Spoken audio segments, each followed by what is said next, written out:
What are the meaningful touch points where we can have satisfied learners, where we can have learners that want to stay in the game, and we can have learners that are motivating to other learners. So if you get that down even to the math class, what can we do in math class that are touch points? There are a lot of things. It's the tasks that we choose. It's the norms that we have. So I work with Today we speak with Thomasenia Lott Adams from the University of Florida. Go Gators! Thomasenia is a mathematics teacher, educator, researcher with numerous accolations for teaching and the work she does with pre-service teachers. We speak with Thomasenia today about how we can use students' cultural capital to empower learning, why promoting student voice is so important in math class, and why increasing the number of meaningful touch points in math class helps amplify that student voice. Well, John, are you ready to dive in? Let's do this one.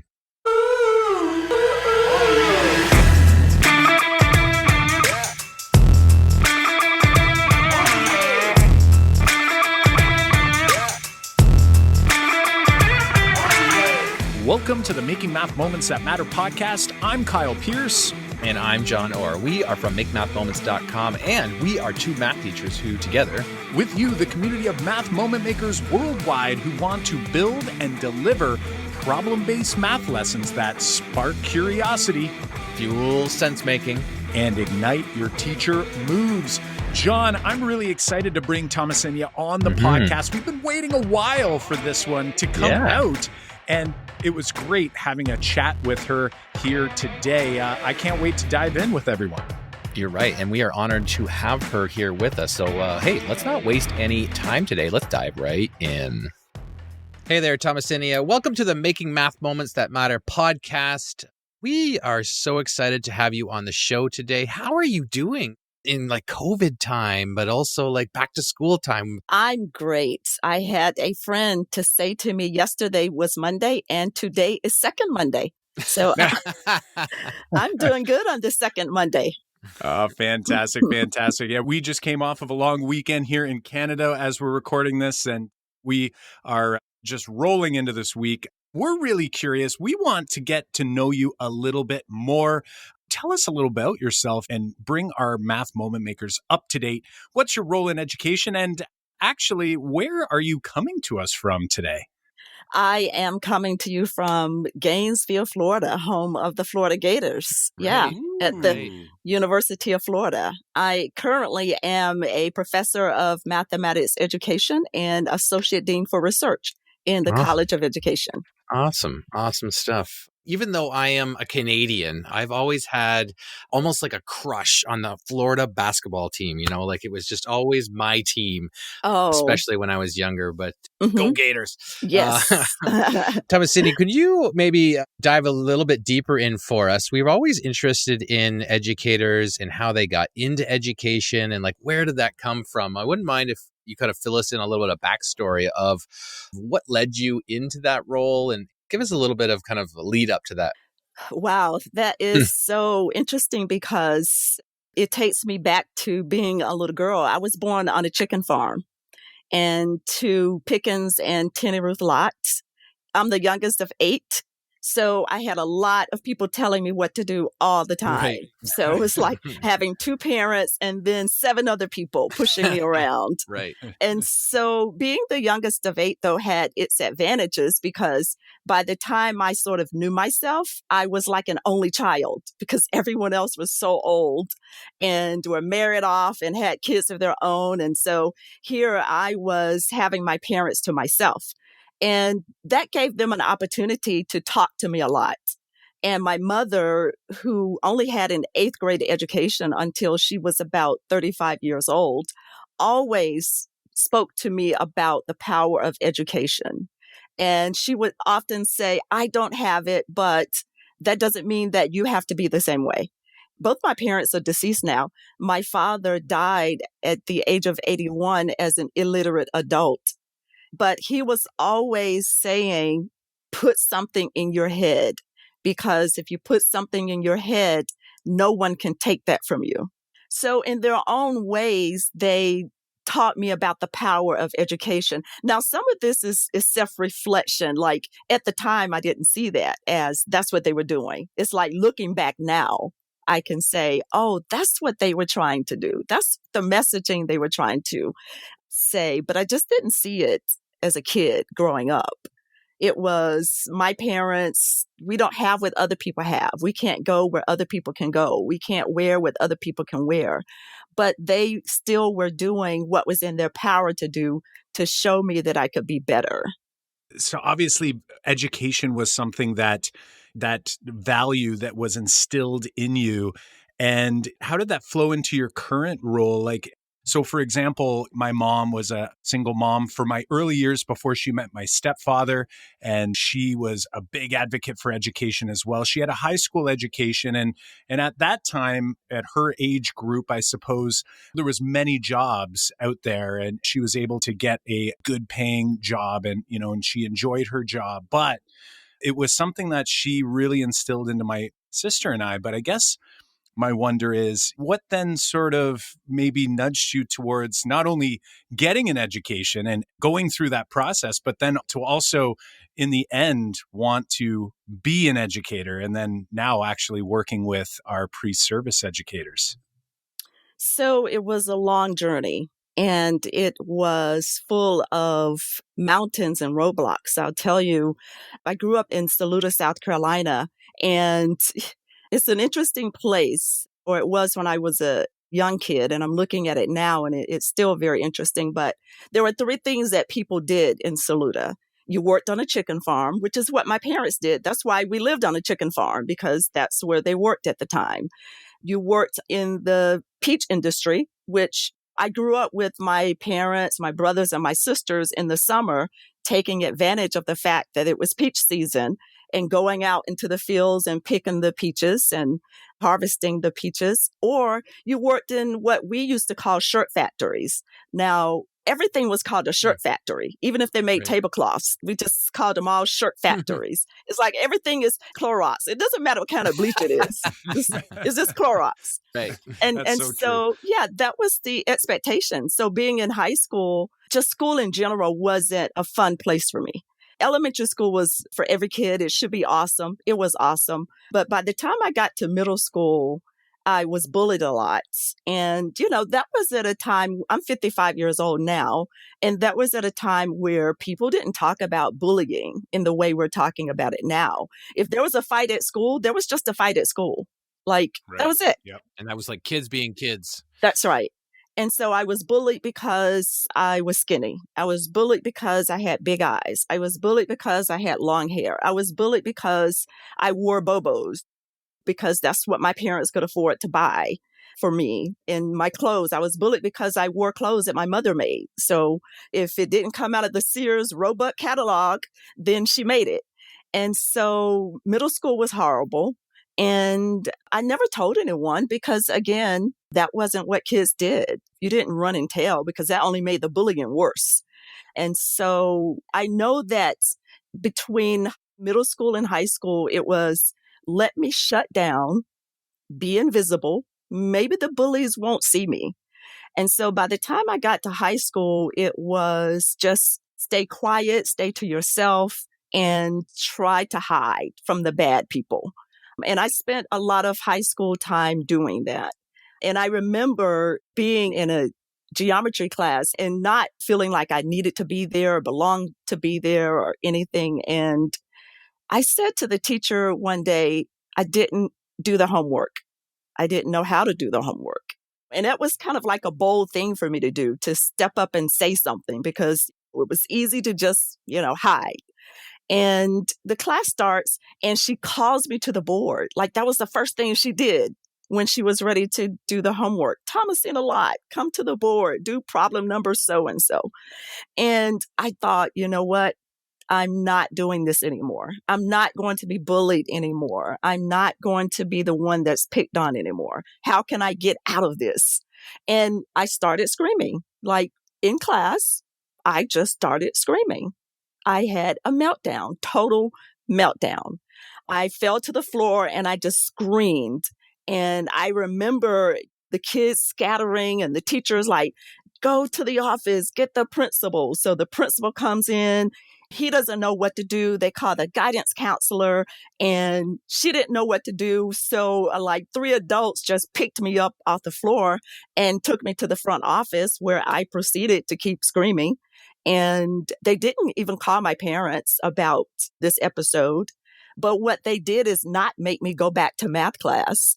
So I spent the rest of that school year, when my friends and other students went to math class, I went to study hall. And when I got to study hall, there were other kids in study hall. Like, we spent almost the entire school year in study hall.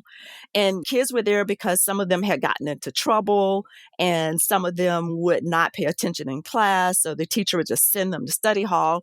And I was there because I decided that I didn't like mathematics and I wasn't going to have anything to do with it. At the time, that's what I thought. When I'm looking back at it now, I know it was because I did not know what else to do with myself as a teenager who was hurting and in need and needed someone to listen, but I didn't even know what to say. And so that's what I did. And actually, the rest of high school, I pretty much did nothing. But I knew that I was going to, I won't even say graduate, I'll say get out. I knew I was going to get out because everybody got out. And if you got out, you just went to get one of those jobs that I spoke about. And so I get out of high school, and my first job is in a shirt factory. But this particular shirt factory made blue jeans. This was a time where people were wearing the button-down blue jeans. So I was the tell the buttonhole girl where to put the buttons. So I sat at a table. I had a stick that had 5 dots on it. I had a white chalk pencil, and my job was to grab a pair of blue jeans, put the stick next to the place where the buttons were going to go, and put the white dot at the place where the black dots were on the stick. And when I did that 5 times, I had made 50 dots. And I would bundle up those pair of jeans and put them in a bin. And I did that for 10 hours a day. I also worked in a peach house during the summer. I was one of the girls that sat on a stool, and when the people would go out and pick the peaches, they would dump them on a conveyor belt. And our job was to reach in and grab the rotten peaches and drop them down the chute. So across those 2 jobs is how I spent that first summer, most of that first summer. So one day I'm actually in the blue jean factory now working.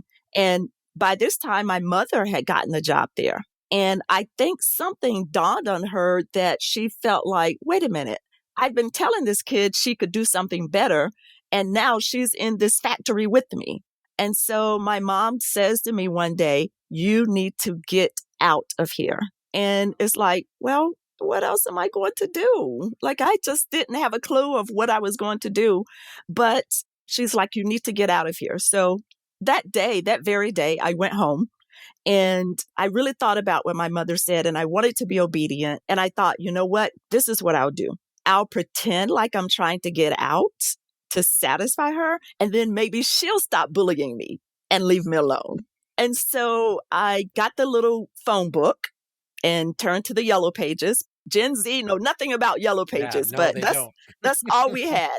I turned to the yellow pages and I went to the phone, and we had a shared line. So I had to keep picking up to make sure the other neighbors were not on the phone. And I flipped through the yellow pages and I saw in the back, South Carolina Student Loan Corporation. And I thought, okay, maybe I'll call them and they can help me find some money, and maybe I can go to college. I just kind of told myself this. And so I called the number, and the young man, I said, this is Thomasenia Lott, and my mother said I should try to get out of Saluda. I mean, that's what I said to him because I didn't know what else to say. Can you help? Yes. And he said to me, what college do you want to go to? And I said, I don't know. He said, well, what did you score on the SAT? I said, what's the SAT? Like, I didn't even know what the SAT was. I'd never spoken to a counselor at school. I wasn't one of the kids who was to go to college, see? So He said, call me back when you know what college you're going to. You've taken the SAT. Well, I was in a pickle then. So I did the only strategy that I knew would work, because it worked when I was in high school, is I started crying. Like I just had a meltdown with this man on the phone. And so he waited for me to finish. And he said, listen, it's not my job to help you get into college, but it sounds like you really need that. I want you to do this. And he gave me all the steps I needed to register for the SAT, where to take it, what to do. I followed his directions. He told me I needed to pick a school to apply to. I said, what's the closest one to Saluda? And he said South Carolina State College. It was like 60 miles away. Like, let's do that one, because I'm thinking I'm not going to get in. If I get in, I'll probably flunk out and I could get a ride home. And I did what he said. I took the SAT like a week later. A couple of weeks later, I got a response from the school, and they said they were letting me in. I'm like, this can't be happening. And I told my parents, and they took me to college and dropped me off. And so eventually, I'm leaving out some points, but eventually they took me to college and dropped me off. Now, when they dropped me off, here I was again without a clue of where I was, what I was supposed to be doing. And so I remember the first day of being there, watching my roommate's parents like unload her boxes. And she had like hangers, and she was hanging her clothes in the closet. I'm looking at my suitcase like, nobody told me that I needed to bring hangers. So I had no clothes hangers, and she had laundry detergent and her health and beauty aids. And I'm like, no one told me I needed to bring that stuff. I had nothing. All I had was the paperwork I had gotten from the orientation, and I had a meal card. So for the next 3 weeks, I sat in the room, and I would go to the dining hall and eat the meals, and I come back to the room. And she came in one day and she said, you know what? I didn't even know why you showed up to college. Like, you are depressing me. And if you don't do something, I'm going to ask for a new roommate. Oh, wow. And I was like, I don't know what I'm supposed to be doing. And she said to me, well, there's a man in Nance Hall. I hear he's helping people. Why don't you go see him? And so I looked through the orientation papers. I got the college map. I found Nance Hall, and I went to see him. She said his name is Willie Briggs. So I go see this man. I knock on the door and I say, hi, I'm Thomasenia Adams. Can you help me? And he says, I am so sick and tired of people coming here saying, can I help them? Tell them what to do. And he's like, give me the papers that are in your hands. I gave him the papers that I had from orientation. And I saw him marking things, and he was checking stuff. And he said, I tell you what, young lady, if you don't do what I say, don't you ever come back to my office. And so I said, yes, sir. And by this time, I'm shaking. And he says, now you take this over there to the registrar's office and you tell them you're a math major. And that's how I became a math major. Wow. I didn't realize the subject that you were like, I'm never doing this again. It's like, now you're a math major. Yes. I didn't realize that I was going to the mathematics department, that he was a math professor. Like, I didn't even notice that. And I became a math major. And his class was the first class that I took. And I'm thinking, this dude doesn't know that I'm poor.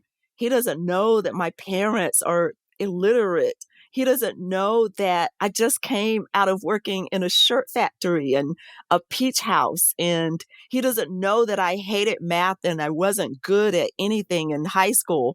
And I guess what I better do is pretend like I like math and know math and do what he said, because he's like the only friend I have.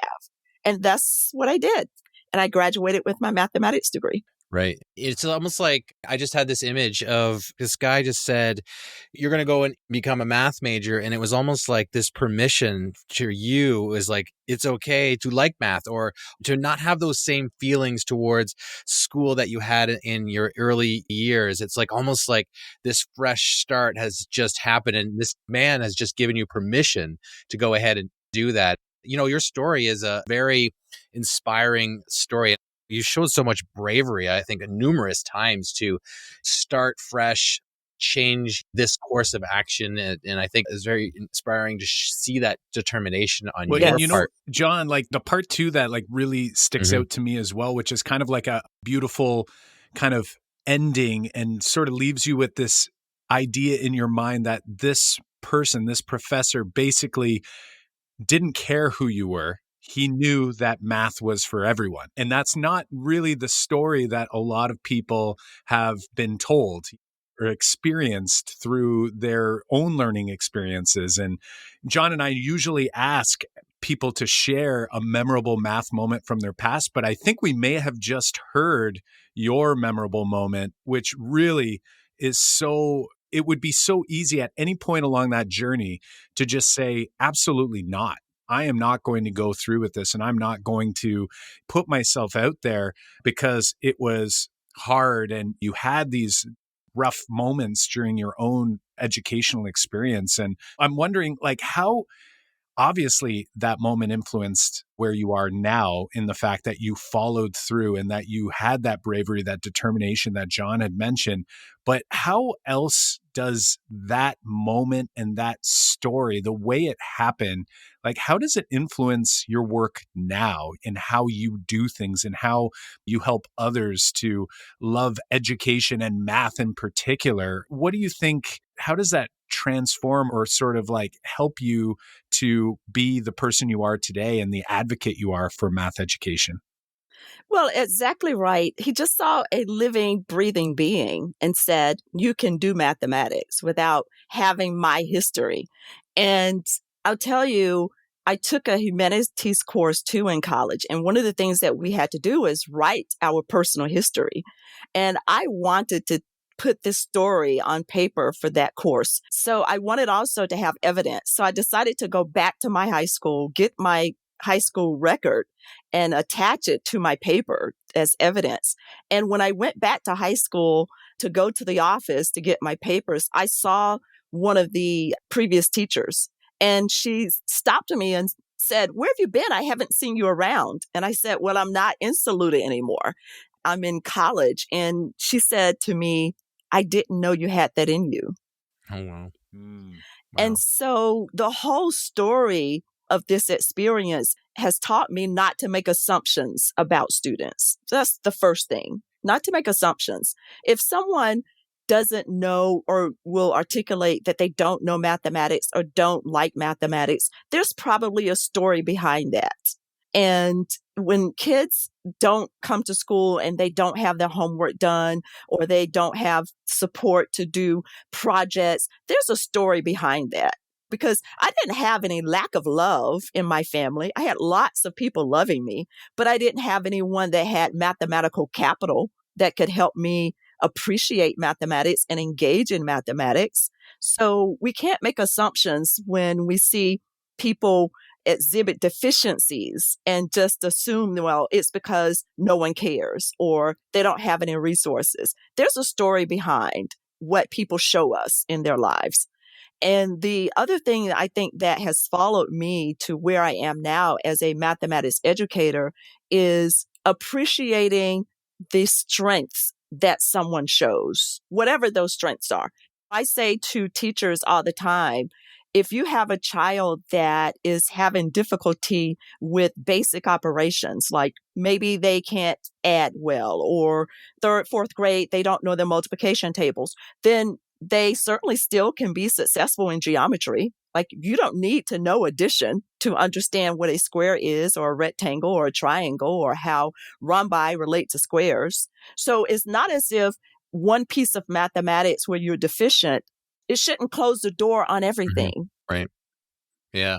I think those are huge learnings, I think, that we can all apply to all of our teaching for sure. Like, do not make assumptions about students, appreciate strengths. I'll admit that when I first started teaching, I was very narrow focused. I was the typical, I taught the way I was taught in school, and I was all math all the time, all business. And as a high school teacher, and I fully admit for like 8 years of my career, I didn't make those two things a priority that you just said that were a priority for you. Like I was the guy that would stop a kid at the door going, "You're late. You're late for the third time," not even ask the reason why, and mark it down and say like, now you have detention. And it was because I don't even know why, but I guess my thinking was that, oh, rules are important, those basic things that they probably already know, except that I was just holding it over their head. And it wasn't until, a few years later where I started to make that shift of totally listening to kids and understanding where they're coming from, what's their story. I think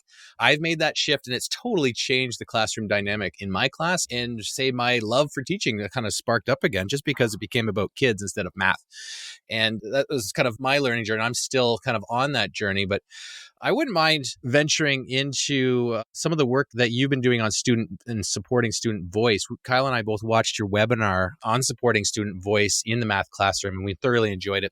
One quote that really resonated with us, you've used actually the word capital here already tonight, but one quote you said was that student voice was the cultural capital that students bring with them to the classroom. Can you share a little bit more about what that perspective on student voice is? And we'd love to learn a little bit more about that phrase. Yes. So the cultural capital is what makes me who I am.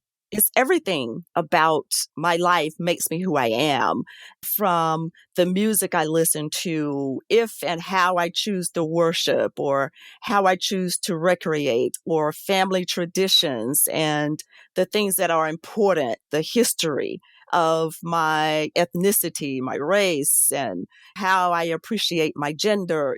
All of these things, how I identify myself, and how I choose to relate to others. So all of those things are part of the cultural capital that each of us have. Each of us have experiences that have shaped who we are and how we engage with each other.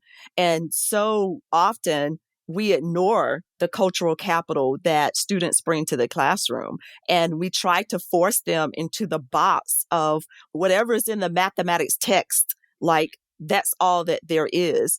And that's just not true. I remember being a little girl and watching my dad, who again was illiterate, but he was a functional illiterate adult, very productive.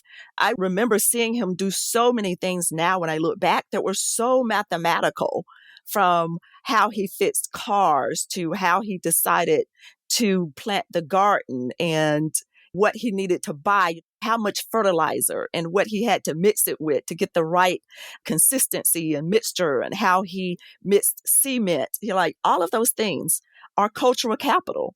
And as a student of mathematics, if I had had the opportunity to put my examples in front of the classroom, not just all I can do is look at what's in the book, but I have examples of my own. I have mathematical experiences of my own that also deserve to have space in the classroom. But if we don't take the time to figure out who students are and we lose out on the richness of what students can bring to the classroom and to the mathematics experience. It's so interesting because, well, a couple things. First off, I have this vision of you as a student in the classroom, and you're discussing how important student voice is and bringing that cultural capital to life. And it's almost like you had the exact opposite experience, where you were in the classroom because you wanted to sort of like be anonymous and hopefully no one would notice you were there, with the bullying and with maybe not feeling comfortable with the material, or maybe you were just, like you had said, maybe you were just shut down because you were so distracted by what was going on in sort of your peer group or life that you didn't have this opportunity. And to me, it's really interesting that coming and thinking about, I know in math class, like John and I advocate for this idea of context is so important, right? Context is what allows us and as students to relate to the mathematics, to actually understand the mathematics. But what I'm hearing from you is we're taking that a step further, because a context that I share that only has meaning to me, but doesn't have meaning to you or to John, that's not a very helpful context. So to me, that means a lot to me. And really, I'm wondering, how do you help teachers who are listening to this saying like, wow, I need to listen to my students? Do you have any thoughts on how do we go about doing that? How do we help bring that cultural capital to life so that we can get students sharing this and we can actually use it in our classrooms for good in order to essentially amplify those students and amplify their voices?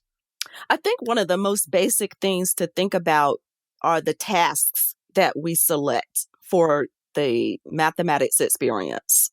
A very easy way to get student voice is to sort of flip the experience. Instead of asking the question and seeking an answer, give the students the answer and let the students ask the question. So, it's very simple. You could just say the answer is 12. Right. What's the question? And if you have 30 students in your classroom, you could get 30 different questions. And out of those 30 questions, you can select the 2 or 3 questions that you will use for the foundation of the discussion. And that is a way to really listen to what are students asking? What are students interested in? What are their lenses of how they see the world? Like, what topic even are their questions? What are they putting out there for it to be a source of discourse in the classroom? But we don't often do that. We pick the questions, we choose the questions out of the book, all of the odd ones, because the answer is in the back of the book. So not only do we already know the questions, but we already know the answers. And there's no room for student voice in that when we teach that way. For sure.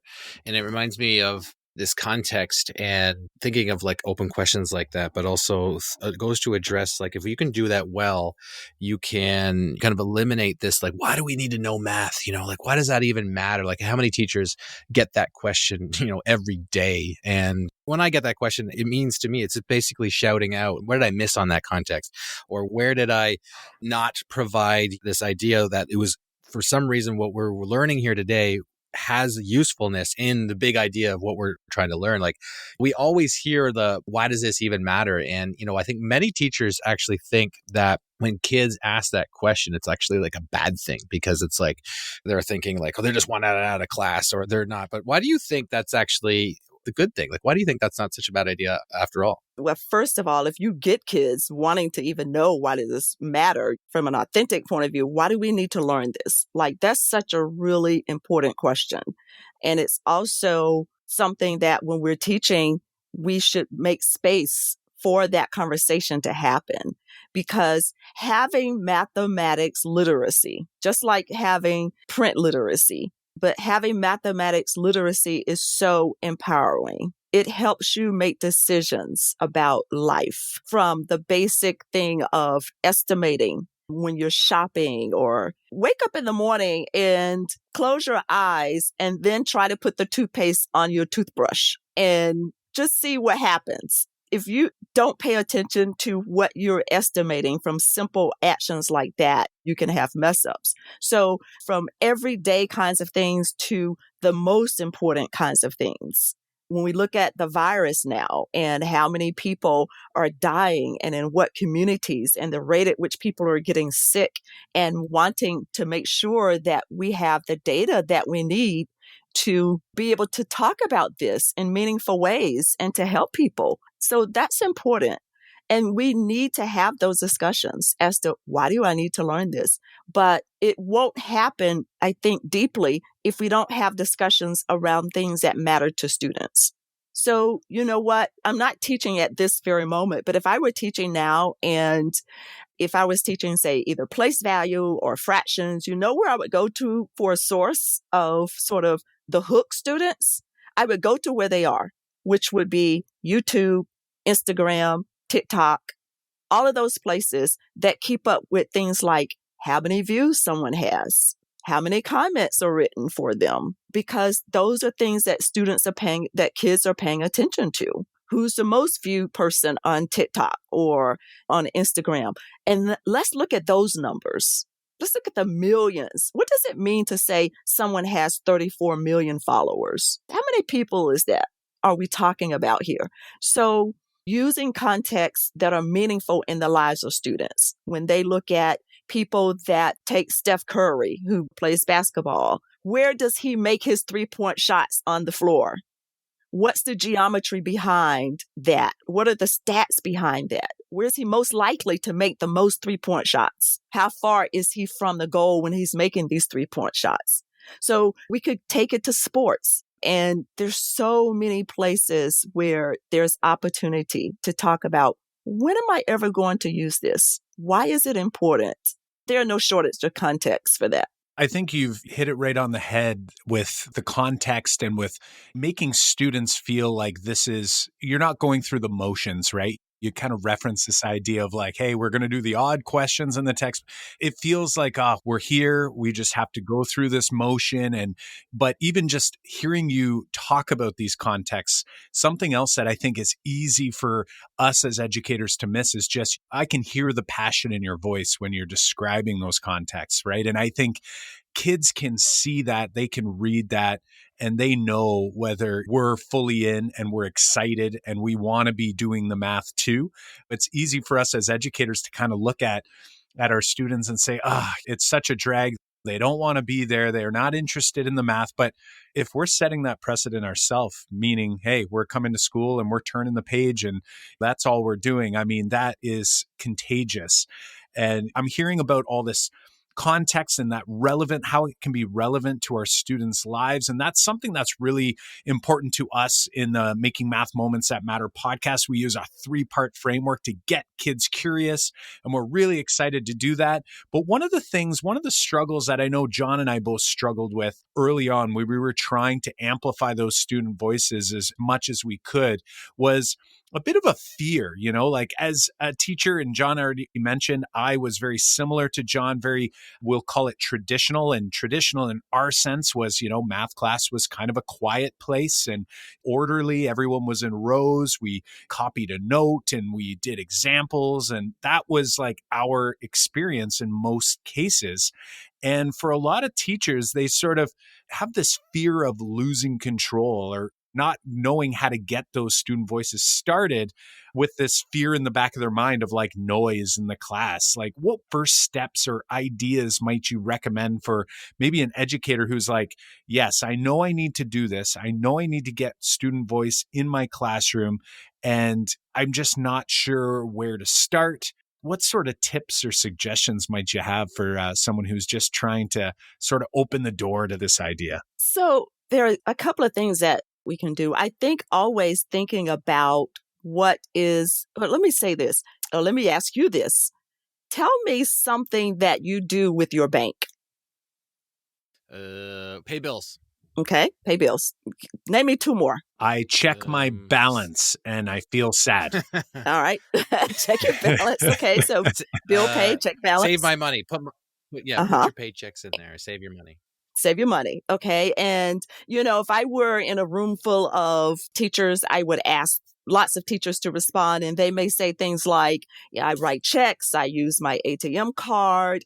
Some people still go to the bank. They like to go to the drive-through, or they go in, talk to the teller. They take out loans, get their credit checked, open accounts, open a savings account, open a Christmas savings account, all of those things. Well, in the business world, those things are called touch points. And the idea is to have as many meaningful touch points as possible, because you don't need touch points that are not effective. To use those touch points so that you end up in the business world, they want to end up with satisfied customers. They also want to end up with customers with longevity, and they want customers who will tell other customers, hey, come to my bank. So free advertisement. I think we need to think about schooling in the same way. What are the touch points? What are the meaningful touch points where we can have satisfied learners, where we can have learners that want to stay in the game, and we can have learners that are motivating to other learners?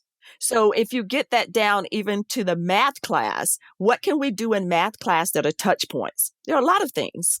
It's the tasks that we choose. It's the norms that we have. So I work with a team of colleagues, primarily Julie Dixon, Ed Nolan, and we have lots of other colleagues that work with us. But the 3 of us together do a lot of our primary work as a team. And one of the things that we talk about are norms, like establishing the norms early on in a classroom. So a touch point could be that in this classroom, this is how we do mathematics. We know that being able to justify and explain our answers is important. We know that being able to say, I don't understand something is valuable. So that's a touch point. what do we do with student errors? It can't be that when a student gets something wrong, it's just an X across it and a 0 put on the paper.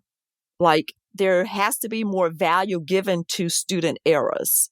That's a touch point. How do you deal with students when they don't understand something? That's a touch point.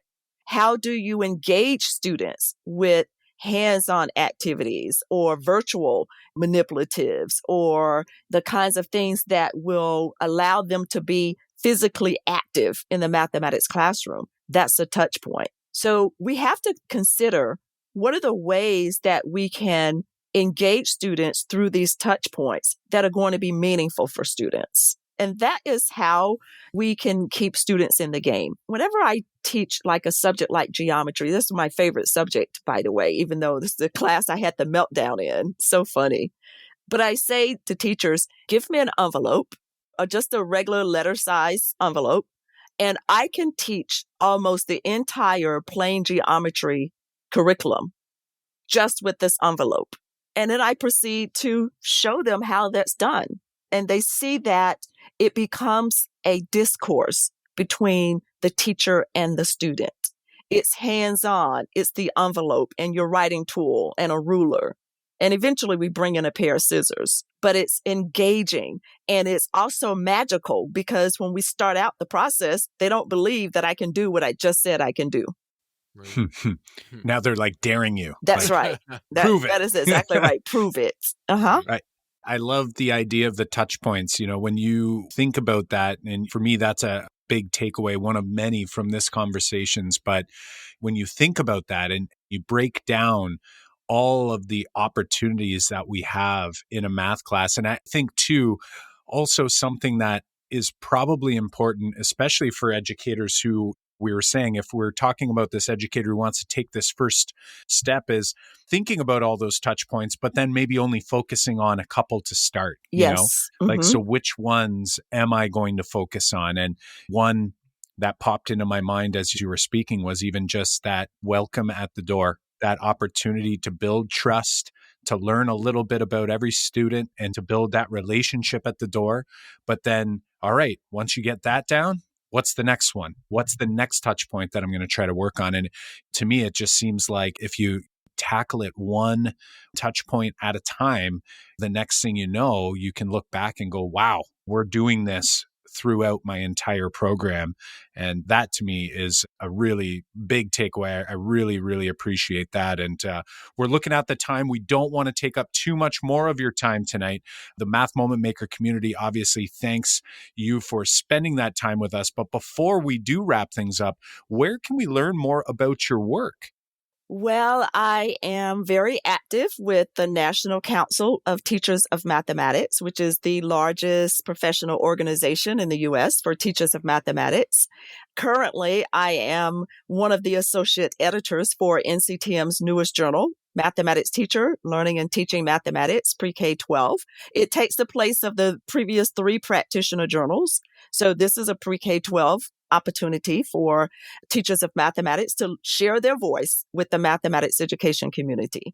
So I'm always recruiting authors, and anyone who's listening, please look up MTLT with NCTM. We certainly appreciate any submissions that we receive for the journal. I also present at NCTM as many times as I am accepted for presentation. So currently I am accepted for NCTM 2021, which was going to be in St. Louis in April, but has now been, I guess we'll find out exactly what's going to happen with that. But I'm also active with the National Council of Supervisors of Mathematics. So in September 2021, I will be at NCSM, where I will deliver the Kay Gilliland Equity Lecture Award. So Equity Award Lecture. So I'm excited about that. And I plan to be at NCTM 2021 in Atlanta in September as well. So that's NCTM, I'm always connected there. But I do have a set of books published by Solution Tree, Making Sense of Mathematics for Teaching, with my colleagues, Julie Dixon and Ed Nolan and others. And so that's a place to find out more about those books. But we facilitate a professional development program through DNA Mathematics. So look up dnamath.com and you'll find more about our books. And we have some white papers there. And it's all about our voice in mathematics education. So I'm always trying to do something good for mathematics education. Awesome. Yeah, and it shows. And your work with NCTM is awesome. That's actually where I first saw you a couple of years ago. NCTM, I was at one of your sessions on your book on From Solution Tree, Making Sense of Math Teaching for Girls, K to 5. Yes. Yeah, I was watching that session as it's been a kind of a priority for me to, having girls myself and teaching girls, but super important topic. But we want to thank you for joining us here on the podcast and really enjoyed this conversation, as I'm sure all the listeners right now have also are nodding their heads saying they also enjoyed it. But thanks so much for joining us, and we hope you have a lovely evening. Wonderful. Thank you so much for having me.